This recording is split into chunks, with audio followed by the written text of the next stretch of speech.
ভালো অঙ্কের বেতন, তাই চাকরি পেতে কেউ 10,000 আবার কেউ 20 থেকে 50,000 টাকা পর্যন্ত জামানত দিয়েছেন। চাকরিতে যোগদান করার এক পর্যায়ে বুঝতে পারেন হয়েছেন প্রতারণার শিকার।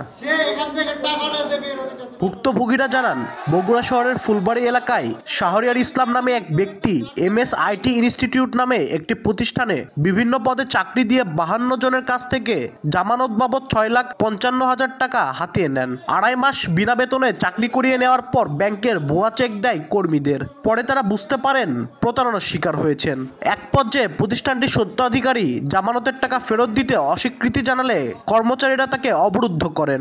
আজকে মাসের 16 তারিখ, আমাদের বেতন দেওয়ার কথা 10 তারিখে, কিন্তু উনি আমাদের ডেটের পর ডেট দিছে। নানা ধরনের তার অজুহাত, আমি দিতে পারতেছি না, আমার এজেন্সি টাকা আসছে, কোথায় আসছে যদি বলা হয় উনি চিল্লাপাল্লা করেন। আমি কাজ করার পরেও বাসা থেকে টাকা নেওয়া লাগতেছে, আমার প্রাপ্য টাকা আমি পাচ্ছি না। আমি এখানকার মেন্টর, আমার 2 মাসের স্যালারি বাকি আছে, আমাকে একটা ফল চেক দিছে, সেই চেকে কোনো ওর অ্যাকাউন্টে কোনো টাকাও নাই।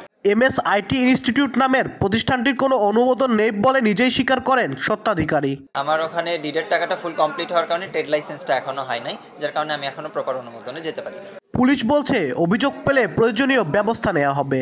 প্রতারণার বিষয়টা যেটা তাদেরকে বলা হয়েছে, তারা অভিযোগ দিলে আমরা আইনগত ব্যবস্থা গ্রহণ করি। প্রতিষ্ঠানটির 52 জন কর্মীর জামানত ও 2.5 মাসের বেতন বাবদ 10,98,000 টাকা পাওনা আছে।